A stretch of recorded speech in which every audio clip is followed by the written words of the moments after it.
ನಮಸ್ಕಾರ ಎಲ್ರಿಗೂ. ನೀವು ಕೂಡ ಕರ್ನಾಟಕ ಎಕ್ಸಾಮಿನೇಷನ್ಸ್ ಅಥಾರಿಟಿ ಅಥವಾ ಕೆಇ ನಡೆಸ್ತಾ ಇರತಕ್ಕಂಥ ಪರೀಕ್ಷೆಗಳಿಗೆ ಪ್ರಿಪೇರ್ ಆಗ್ತಾ ಇದ್ರೆ then this 1 week challenge series is for you.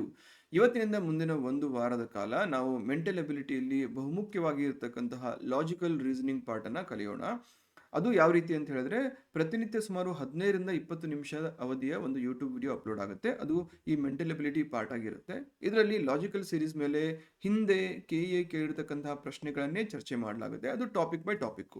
ಇವತ್ತು ಡೇ 1 ಆಗಿರುತ್ತೆ. ಇವತ್ತಿನ ಕ್ಲಾಸಲ್ಲಿ ನಂಬರ್ ಹಾಗೂ ಆಲ್ಫಾಬೆಟ್ ಸೀರೀಸ್ ಅನ್ನು ಡಿಸ್ಕಸ್ ಮಾಡೋಣ. This is specially made for KEA 2025 examination and even 2026 examinations. Format ಯಾವ ರೀತಿ ಇರುತ್ತೆ? MCQs, PYQs ಇರುತ್ತೆ, ಅಂದರೆ ಪ್ರೀವಿಯಸ್ ಇಯರ್ ಕ್ವಶನ್ಸ್ ಇರುತ್ತೆ. ಅದ್ರ ಜೊತೆಗೆ short and crisp logical explanation ಇರುತ್ತೆ.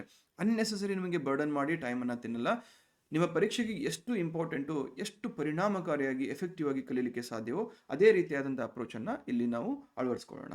ಹಾಗಾದರೆ ತಡ ಯಾಕೆ? ಇವತ್ತು ಡೇ 1 ಆಗಿರುತ್ತೆ. Welcome back to KS Guruji. My name is Rajashekhar. ಇದಕ್ಕೆ ಸಂಬಂಧಪಟ್ಟಂತೆ ಅಥವಾ ಬೇರೆ ಏನಾದರೂ ಕ್ವರೀಸ್ ಇದ್ದರೆ ನೀವು ಈ ವಿಡಿಯೋ ಕೆಳಗಡೆ ಇರತಕ್ಕಂತಹ ಕಮೆಂಟ್ ಬಾಕ್ಸಲ್ಲಿ ನಿಮ್ಮ ಕ್ವರೀಸನ್ನು ಪೋಸ್ಟ್ ಮಾಡ್ಬೋದು ಆ್ಯಂಡ್ ಜೊತೆಗೆ ಫೀಡ್ಬ್ಯಾಕ್ ಕೂಡ ಕೊಡ್ಬೋದು ಇಷ್ಟ ಆದರೆ.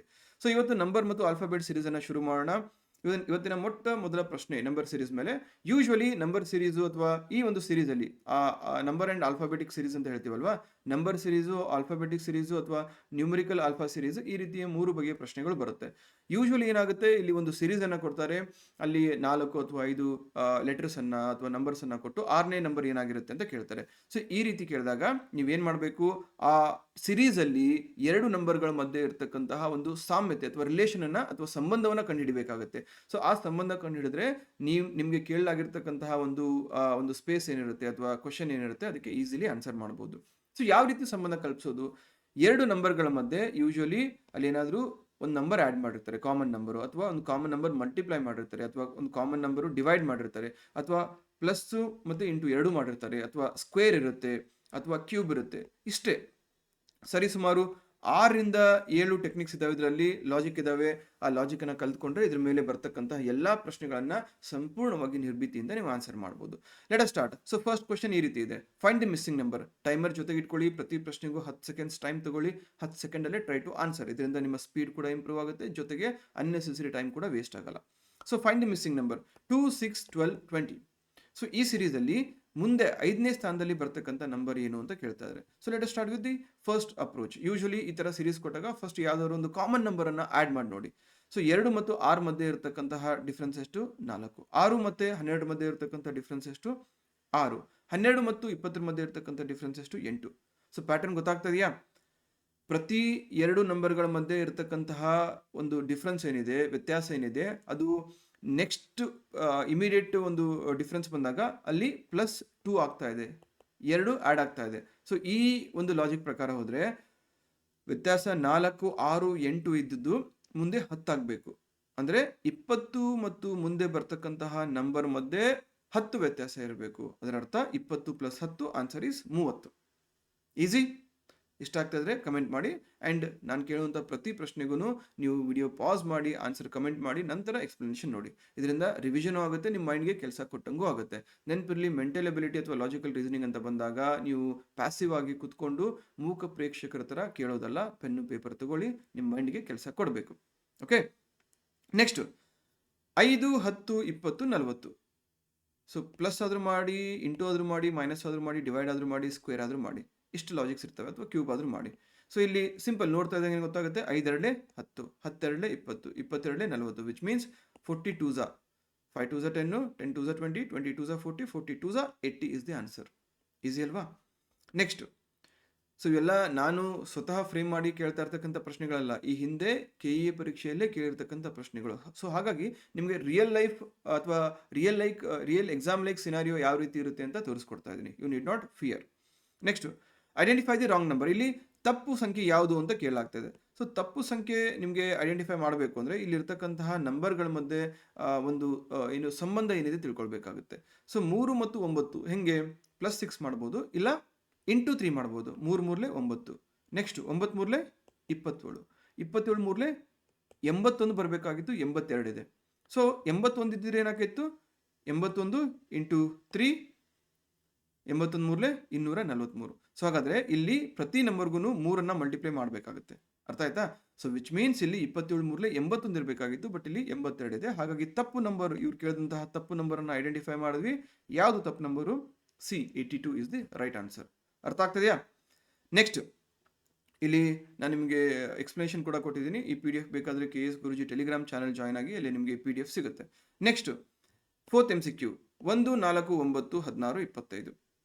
ಪ್ಲಸ್ ಮಾಡಿ, ಮೈನಸ್ ಮಾಡಿ, ಮಲ್ಟಿಪ್ಲೈ ಮಾಡಿ, ಡಿವೈಡ್ ಮಾಡಿ, ಇಲ್ಲ ಸ್ಕ್ವೇರು ಆರ್ ಕ್ಯೂಬ್ ಮಾಡಿ.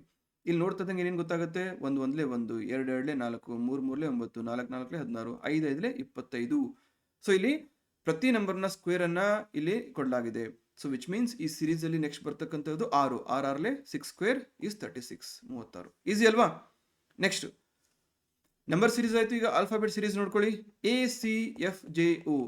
ಆಲ್ಫಾಬೆಟ್ ಸೀರೀಸ್ ಅಂತ ಬಂದಾಗ 2 ಲೆಟರ್ಸ್ ಅಥವಾ ಆಲ್ಫಾಬೆಟ್ಸ್ ಏನು ಕೊಟ್ಟಿರ್ತಾರೆ, ಅವುಗಳ ಮಧ್ಯೆ ಒಂದು ಕಾಮನ್ ಆಗಿ ಒಂದು ಗ್ಯಾಪ್ ಇರುತ್ತೆ. ಅದು 1 ಗ್ಯಾಪು, 2 ಗ್ಯಾಪು, 3 ಗ್ಯಾಪು ಇರುತ್ತೆ. ಇಲ್ಲ ಅಂದ್ರೆ ಯೂಶಲಿ ಆ ಆಲ್ಫಾಬೆಟ್ಸ್ಗೆ ನಂಬರ್ ಅನ್ನ ಕೊಟ್ಟಿರ್ತಾರೆ, ACFJO ಅಂತ ಹೇಳ್ಬಿಟ್ಟು. ಇದಕ್ಕೆ ಒಂದು, ಫಾರ್ ಎಕ್ಸಾಂಪಲ್ ABCDE ಅಂತ ತಗೊಂಡ್ರೆ 1 2 3 4 ಅಂತ ಈ ರೀತಿ ನೇಮಿಂಗ್ ಮಾಡ್ಕೊಂಡು ಹೋಗ್ಬೋದು. ಇದೇ ರೀತಿಯೇ ಆನ್ಸರ್ಗಳನ್ನ ಕೂಡ ನೀವು ಪ್ರಶ್ನೆಗೆ ಸಾಲ್ವ್ ಮಾಡಬೇಕಾಗುತ್ತೆ. ಅಲ್ಲಿ ಇರ್ತಕ್ಕಂಥ ಒಂದು ಲಾಜಿಕ್ ಅನ್ನ ಕಂಡುಹಿಡಿಯೋದೇ ನಿಮ್ಮ ಕೆಲಸ ಆಗಿರುತ್ತೆ. ಅಂಡ್ ಆ ಲಾಜಿಕ್ಸ್ 6 to 7 ಲಾಜಿಕ್ಸ್ ಇದಾವೆ. ಆ ಲಿಸ್ಟ್ ಅನ್ನ ಕೂಡ ನಾನು ಕೊಡ್ತೀನಿ. ಅಷ್ಟನ್ನ ನೀವು ಓದ್ಕೊಂಡ್ರೆ that is more than sufficient. ಇಲ್ಲಿ ನೋಡಿ, ACFJO ಏನಿರ್ಬೋದು ವ್ಯತ್ಯಾಸ? ಫಸ್ಟ್ 2 ಲೆಟರ್ಗಳ ಮಧ್ಯೆ ಇರತಕ್ಕಂಥ ಸಂಬಂಧ ಅಥವಾ ಡಿಫ್ರೆನ್ಸ್ ಅನ್ನ ಕಂಡುಹಿಡಿಯಲಿಕ್ಕೆ ಪ್ರಯತ್ನ ಪಡಿ. A ಮತ್ತು C ಮಧ್ಯೆ ಎಷ್ಟು ಗ್ಯಾಪ್ ಇದೆ? B ಅಂದ್ರೆ 1 ಸ್ಪೇಸ್ ಮಾತ್ರ ಗ್ಯಾಪ್ ಇದೆ, 1 ಬರ್ಕೊಳ್ಳಿ. C ಮತ್ತು F ಮಧ್ಯೆ DE 2 ಸ್ಪೇಸ್ ಗ್ಯಾಪ್ ಇದೆ, ಅಂದ್ರೆ 2 ಬರ್ಕೊಳ್ಳಿ. F ಮತ್ತು J ಮಧ್ಯ FGHI 3 ಸ್ಪೇಸ್.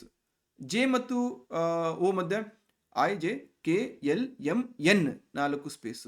ಸೊ 1 2 3 4 ಸೀರೀಸ್ ಸಿಕ್ತು. ಅದರ ಅರ್ಥ ಮುಂದೆ O ಮತ್ತು ಅದ್ರ ಮುಂದೆ ಬರ್ತಕ್ಕಂತಹ ಆಲ್ಫಾಬೆಟ್ ಮಧ್ಯ 5 ಸ್ಪೇಸ್ ಇರಬೇಕು ಅಥವಾ 5 ಗ್ಯಾಪ್ ಇರಬೇಕು. O JKLMNO PQRST ಅಂದ್ರೆ ನೆಕ್ಸ್ಟ್ ಬರೋದು U. So right answer is BU is the right answer. Next ZXUQ. ಇಲ್ಲಿ ಸಿರೀಸ್ ನೋಡಿ, Z ಅಂದ್ರೆ XYZ ಲಾಸ್ಟಿಗೆ ಬರುತ್ತೆ. ಸೊ ಉಲ್ಟಾ ಹೋಗ್ಬೇಕಾಗುತ್ತೆ ಅಲ್ವಾ? ಸೊ ಉಲ್ಟಾ Z ಆದ್ಮೇಲೆ ಯಾವಾಗ X ಬರುತ್ತೆ? XYZ ಅಂದ್ರೆ Z ಮತ್ತು X ಮಧ್ಯೆ ಇರತಕ್ಕಂಥ ಲೆಟರ್ ಎಷ್ಟು? ಒಂದೇ ಒಂದು, ದಟ್ ಈಸ್ Y. ಸೊ ಇಲ್ಲಿ Z-1 ಆದ್ರೆ X ಬರುತ್ತೆ. ಸೊ X ಮತ್ತು U ಮಧ್ಯೆ ಇರತಕ್ಕಂಥ ಗ್ಯಾಪ್ ಎಷ್ಟು? MNOPQ STU VWX ಅಂದ್ರೆ X ಮತ್ತು U ಮಧ್ಯೆ 2 ಲೆಟರ್ಸ್ ಇದಾವೆ. ಸೊ ಹಾಗಾದ್ರೆ ಈ ಲಾಜಿಕ್ ಪ್ರಕಾರ ಹೋದ್ರೆ U ಮತ್ತು Q ಮಧ್ಯೆ ಎಷ್ಟಿರಬೇಕು? 3 ಲೆಟರ್ಸ್ಗಳ ಗ್ಯಾಪ್ ಇರಬೇಕು. QRSTU. ಸೊ ಇಲ್ಲಿ U ಮತ್ತು Q ಮಧ್ಯೆ 3 ಲೆಟರ್ಗಳ ಗ್ಯಾಪ್ ಇದೆ. ಸೊ ವಿಚ್ ಮೀನ್ಸ್ Q ಮತ್ತು ಅದರ ಹಿಂದೆ ಬರ್ತಕ್ಕಂತಹ ನಂಬರ್ ಮಧ್ಯೆ ಅಥವಾ ಲೆಟರ್ ಮಧ್ಯೆ 4 ಸ್ಪೇಸು, 4 ಗ್ಯಾಪ್ ಇರಬೇಕು. ಹಾಗಾದ್ರೆ Q ಬಿಟ್ಟು ನಂತರದಲ್ಲಿ 4 ವಿಡಿಯೋ ಆದ್ಮೇಲೆ ಯಾವ ಒಂದು ಲೆಟರ್ ಬರುತ್ತೆ? ಲೆಕ್ಕ ಹಾಕಿ. LMNOPQ. So right answer is L. ಅರ್ಥ ಆಯ್ತಲ್ಲ? ಸೊ MCQ 6ಗೆ ಆನ್ಸರ್ ಏನು? L is the right answer. So ಇಲ್ಲಿ ಏನ್ ಮಾಡಿದೀವಿ? ZXUQ.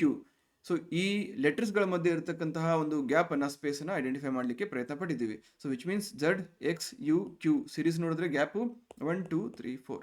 ಅರ್ಥ ಆಗ್ತದೆಯಾ? ಅರ್ಥ ಆಗ್ತದ್ರೆ ಎಸ್ ಅಂತ ಕಮೆಂಟ್ ಮಾಡಿ. ನೆಕ್ಸ್ಟ್ BEHK ಐಡೆಂಟಿಫೈ ಮಾಡಿ. I give you 5 seconds. 5 seconds ಅಲ್ಲಿ ನಿಮ್ಮ ತಲೆ ಓಡಿಸಿ ಇದಕ್ಕೆ ಸರಿಯಾದ ಉತ್ತರ ಏನಿರ್ಬೋದು ಗೆಸ್ ಮಾಡಿ. Answer please. ಬಿ ಇದೆಯಾ? ಬಿ ಮತ್ತು ಇ ಮಧ್ಯೆ ಎಷ್ಟು ಲೆಟರ್ಸ್ ಇದಾವೆ? CD 2 letters. ಇ ಮತ್ತು H ಮಧ್ಯೆ FG 2 ಲೆಟರ್ಸ್. H ಮತ್ತು K ಮಧ್ಯೆ IJ. So which means K ಮತ್ತು ಮುಂದೆ ಬರ್ತಕ್ಕಂತಹ ಲೆಟರ್ ಮಧ್ಯೆ ಕೂಡ 2 ಅಂಕಿಗಳ ಗ್ಯಾಪ್ ಇರಬೇಕು ಅಥವಾ 2 ಸ್ಪೇಸ್ ಇರಬೇಕು. So HKLMN N is the answer. 2 2 2 2. ಅರ್ಥ ಆಯ್ತಾ? This is logical reasoning. ಕೊಟ್ಟಿರ್ತಕ್ಕಂಥ ಪ್ರಾಬ್ಲಮ್ಸ್ ಅಲ್ಲಿ ಇರತಕ್ಕಂಥ ಲಾಜಿಕ್ ಅನ್ನು ಕಂಡುಹಿಡಿಯೋದೇ ನಿಮ್ಮ ಮುಖ್ಯ ಕೆಲಸ ಆಗಿರಬೇಕು. ನೆಕ್ಸ್ಟ್ MCQ ನೋಡೋಣ. Mixed number and alphabet series. Number series ಆಯಿತು, ಆಲ್ಫಾಬೆಟ್ ಸೀರೀಸ್ ಆಯಿತು. ಈಗ ಇದರಲ್ಲಿ ಪಾರ್ಟ್ ಸಿ ಅಥವಾ ಟೈಪ್ ಸಿ, ಆಲ್ಫಾಬೆಟ್ ಮತ್ತೆ ನಂಬರ್ 2 ಕೂಡ ಜಂಟಿಯಾಗಿ ಕೊಡ್ತಾರೆ. So A1C4F9J16. ಇಲ್ಲಿ ಈ ನಂಬರ್ಗಳಿಗೆ ಇರ್ತಕ್ಕಂಥ ಸಂಬಂಧ, ಆಮೇಲೆ ಲೆಟರ್ಸ್ಗಳಿಗೆ ಇರ್ತಕ್ಕಂಥ ಸಂಬಂಧವನ್ನು ಕಂಡುಹಿಡ್ಕೋಬೇಕು ನೀವು. ನಂಬರ್ ನೋಡಿ, 1 4 9 16. ಇದು ನೋಡಿದ್ರೆ ಏನು ಗೊತ್ತಾಗುತ್ತೆ? 1 1 1, 2 2 4, 3 3 9, 4 4 16. ಸ್ಕ್ವೇರ್ ಕೊಟ್ಟಿದ್ದಾರೆ. 1 2 3 4. ಈ ಸೀರೀಸ್ ಅಲ್ಲಿ ನೆಕ್ಸ್ಟ್ ಬರ್ತಕ್ಕಂಥ ನಂಬರು 5. 5 5 25. ಸೊ ಇದು ಸಿ ಎಲಿಮಿನೇಟ್ ಮಾಡಿ. ನಂಬರ್ ಅಲ್ಲಿ 25 ಇರಬೇಕು. ಸೊ ಸಿ ಎಲಿಮಿನೇಟ್ ಆಯ್ತಾ? ರೈಟ್. ನೆಕ್ಸ್ಟ್ ABCEF ಎ ಮತ್ತು ಸಿ ಮಧ್ಯೆ ಇರತಕ್ಕಂಥ ಗ್ಯಾಪ್ ಎಷ್ಟು 1, ಯಾಕಂದ್ರೆ ಬಿ ಮಾತ್ರ ಇದೆ. ಸಿ ಮತ್ತು ಎಫ್ ಮಧ್ಯೆ ಇರತಕ್ಕಂಥ ಗ್ಯಾಪ್ ಎಷ್ಟು DE 2 ಇದೆ. ಎಫ್ ಮತ್ತು ಜೆ ಮಧ್ಯೆ ಇರತಕ್ಕಂಥ ಗ್ಯಾಪ್ ಎಷ್ಟು FGHI 3. So which means J ಮತ್ತು ನೆಕ್ಸ್ಟ್ ಬರ್ತಕ್ಕಂಥ ಲೆಟರ್ ಮಧ್ಯೆ ಇರತಕ್ಕಂಥ ಗ್ಯಾಪ್ ಎಷ್ಟಾಗಿರ್ಬೇಕು 4 ಆಗಿರ್ಬೇಕು. ಸೊ ಆಲ್ರೆಡಿ ಇಲ್ಲಿ 25 ಇದೆ ಅಂತ ಗೊತ್ತಾಗಿದೆ ನಮಗೆ. ಸೊ ಜೆ ಆದ್ಮೇಲೆ JKLMN, ನೆಕ್ಸ್ಟ್ ಬರ್ತಕ್ಕಂಥದ್ದು O. So right answer is O25. ಅರ್ಥ ಆಯ್ತಾ? ಸೊ ಮೊದಲು ನಂಬರ್ಗೆ ಸಕ್ಸೆಸಿವ್ ನಂಬರ್ಸ್ ಮಧ್ಯೆ ಇರತಕ್ಕಂಥ ಸಂಬಂಧವನ್ನ ಗುರುತಿಸ್ಕೊಳ್ಳಿ. ಅದಾದ್ಮೇಲೆ ಆ ಲೆಟರ್ಸ್ಗಳ ಮಧ್ಯೆ ಇರತಕ್ಕಂಥ ಆಲ್ಫಾಬೆಟ್ಸ್ಗಳ ಮಧ್ಯೆ ಇರತಕ್ಕಂಥ ಸಂಬಂಧವನ್ನ ಗುರುತಿಸ್ಕೊಳ್ಳಿ. ಆ ರೀತಿ ಮಾಡಿದಾಗ O25 ಅಂತ ಗೊತ್ತಾಗುತ್ತೆ. ಓಕೆನಾ? Next Z26, X24, U21, Q17. ಇದಕ್ಕೆ ಸರಿಯಾದ ಉತ್ತರ ಏನು? MCQ 9 ಅಂತ ಹಾಕಿ ಇದಕ್ಕೆ ಉತ್ತರವನ್ನ ನೀವು ಕೆಳಗಡೆ ಕಮೆಂಟ್ ಬಾಕ್ಸ್ ಅಲ್ಲಿ ರೈಟ್ ಆನ್ಸರ್ನ ಕಮೆಂಟ್ ಮಾಡಬೇಕು. ಮಾಡ್ತೀರಾ? ಯಾರೆಲ್ಲ ಕಮೆಂಟ್ ಮಾಡ್ತೀರಾ ನೆಕ್ಸ್ಟ್ ವಿಡಿಯೋದಲ್ಲಿ ಅವ್ರ ಹೆಸರನ್ನ ತಗೊಳ್ತೀನಿ. Just sign of appreciation. ಓಕೆನಾ? Z26, X24, U21 ಮತ್ತು Q17 ಇದರ ಉತ್ತರ ಏನಾಗಿರುತ್ತೆ? ಓಕೆ. ಸೊ ನೆಕ್ಸ್ಟ್ 7, 14, 28, 56 ನೆನಪಿರಲಿ, ಇವು ಕೂಡ ಎಲ್ಲ 2024-25 KE ಕೇಳಿರ್ತಕ್ಕಂತಹ ಪ್ರಶ್ನೆಗಳು. ರೈಟ್? ಒಟ್ಟಲ್ಲಿ KE ಕೇಳಿರ್ತಕ್ಕಂಥ PYQs ಅನ್ನೇ ನಾವು ಡಿಸ್ಕಸ್ ಮಾಡ್ಕೊಂಡು ಹೋಗೋಣ. ರೈಟ್? ಸೊ ದಟ್ ನಿಮಗೂ ಕಾನ್ಫಿಡೆನ್ಸ್ ಅದು ಕೊಡುತ್ತೆ. ಅದ್ರ ಜೊತೆಗೆ KE ಮೈಂಡ್ ಸೆಟ್ ಕೂಡ ಅರ್ಥ ಆಗುತ್ತೆ. ಯಾಕಂದ್ರೆ ಒಂದು ಎಕ್ಸಾಮ್ ಕ್ರ್ಯಾಕ್ ಮಾಡಬೇಕು ಅಂದ್ರೆ ಬರೀ ಓದೋದಷ್ಟೇ ಇಂಪಾರ್ಟೆಂಟ್ ಅಲ್ಲ. ಆ ಎಕ್ಸಾಮ್ ಅನ್ನ ಯಾರು ಕಂಡಕ್ಟ್ ಮಾಡ್ತಾ ಇರ್ತಾರೆ ಅವರ ಮೈಂಡ್ ಸೆಟ್ ಅನ್ನ ಅರ್ಥ ಮಾಡ್ಕೊಳ್ಳೋದು ಕೂಡ ಅಷ್ಟೇ ಇಂಪಾರ್ಟೆಂಟ್ ಆಗುತ್ತೆ. ರೈಟ್? ಸೊ 7, 14, 28, 56 ಏನಿದೆ? Simple. 7 2 14, 14 2 28, 28 2 56. So 52, 56 2 112. This is the answer. Clear? So ಇದು ನಂಬರ್ ಸಿರೀಸ್ ಆಗಿತ್ತು. ಈ ನಂಬರ್ ಸಿರೀಸ್ಗೆ ಸಂಬಂಧಪಟ್ಟಂತೆ ಏನಾದರೂ ನಿಮಗೆ ಡೌಟ್ಸ್ ಇದ್ರೆ ಅಥವಾ ಇನ್ನೂ ಬೇರೆ ಬಗೆಯ ಪ್ರಶ್ನೆಗಳನ್ನು ಡಿಸ್ಕಸ್ ಮಾಡಬೇಕು ಅಂತ ಅನಿಸಿದ್ರೆ ನೀವು ಕೆಳಗಡೆ ಕಮೆಂಟ್ ಬಾಕ್ಸಲ್ಲಿ ಕಮೆಂಟ್ ಮಾಡಬೇಕು. ನಾನು ಯೂಶ್ವಲಿ ಏನು ಮಾಡ್ತೀನಿ, ಈಸಿ, ಮೀಡಿಯಂ, ಡಿಫಿಕಲ್ಟ್ 3 ಲೆವೆಲ್ ಇರುತ್ತೆ. ನಾನು ಈಸಿ ಟು ಮೀಡಿಯಂ ಲೆವೆಲ್ ಕ್ವಶನ್ಸನ್ನು ಮಾತ್ರ ಕೇಳ್ತಾ ಇದ್ದೀನಿ, ಇಲ್ಲಿ ಡಿಸ್ಕಸ್ ಮಾಡ್ತಾ ಇದ್ದೀನಿ. ಯಾಕಂದರೆ ಗ್ರೂಪ್ ಸಿ ಪರೀಕ್ಷೆ ಆಗಿರೋದ್ರಿಂದ, ಅದು KE ಕಂಡಕ್ಟ್ ಮಾಡ್ತಾ ಇರ್ತಕ್ಕಂಥ ಪರೀಕ್ಷೆ ಆಗಿರೋದ್ರಿಂದ ನೀವು ಈಸಿ ಟು ಮೀಡಿಯಂ ಪ್ರಶ್ನೆಗಳನ್ನು ಅಥವಾ ಕಾನ್ಸೆಪ್ಟ್ಸ್ಗಳನ್ನು ಅರ್ಥ ಮಾಡ್ಕೊಂಡ್ರೆ ಸಾಕು. ಓಕೆನಾ? ಸೊ ನೆಕ್ಸ್ಟ್ ಯಾವ ಟಾಪಿಕ್ ಡಿಸ್ಕಸ್ ಮಾಡಬೇಕು ಕಮೆಂಟ್ ಬಾಕ್ಸಲ್ಲಿ ತಿಳಿಸಿ. ಅದೇ ಒಂದು ಟಾಪಿಕನ್ನು ಎವ್ರಿ ಡೇ ನಾನು ಡಿಸ್ಕಸ್ ಮಾಡ್ತಾ ಹೋಗ್ತೀನಿ. So for this series every day ನೀವು KS ಗುರೂಜಿ ಚಾನಲ್ ಅಪ್ಲೋಡ್ ಮಾಡಿದಾಗ ಯೂಶ್ವಲಿ ಮಾರ್ನಿಂಗ್ ಮಧ್ಯಾಹ್ನ 12 ಇಲ್ಲ 1 ಗಂಟೆ ಅಷ್ಟೊತ್ತಿಗೆ ನಿಮಗೆ ಈ ವಿಡಿಯೋ ಅಪ್ಲೋಡ್ ಆಗಿರುತ್ತೆ. After few days will go for live sessions. ಸದ್ಯಕ್ಕೆ ರೆಕಾರ್ಡೆಡ್ ಸೆಷನ್ಸ್ ಇರುತ್ತೆ, ನಂತರದಲ್ಲಿ ಲೈವ್ ಸೆಷನ್ಸನ್ನು ನೀವು ಅಟೆಂಡ್ ಮಾಡ್ಬೋದು. ಓಕೆ. ಸೊ ವಿಡಿಯೋ ಇಷ್ಟ ಆದರೆ ದಯವಿಟ್ಟು ನಿಮ್ಮ ಫ್ರೆಂಡ್ಸ್ ಜೊತೆ ಮತ್ತು ಇತರೆ ಆಸ್ಪಿರೆಂಟ್ಸ್ ಜೊತೆಗೆ ಶೇರ್ ಮಾಡಿ. It helps us a lot, it motivates us a lot. So ಇದೊಂದನ್ನು ನಿಮ್ಮ ಕಡೆಯಿಂದ ಎಕ್ಸ್ಪೆಕ್ಟ್ ಮಾಡ್ತಾ ಇವತ್ತಿನ ಕ್ಲಾಸನ್ನು ಇಲ್ಲೇ ಎಂಡ್ ಮಾಡ್ತಾ ಇದ್ದೀನಿ. Thank you so much for joining and all the very best for tomorrow.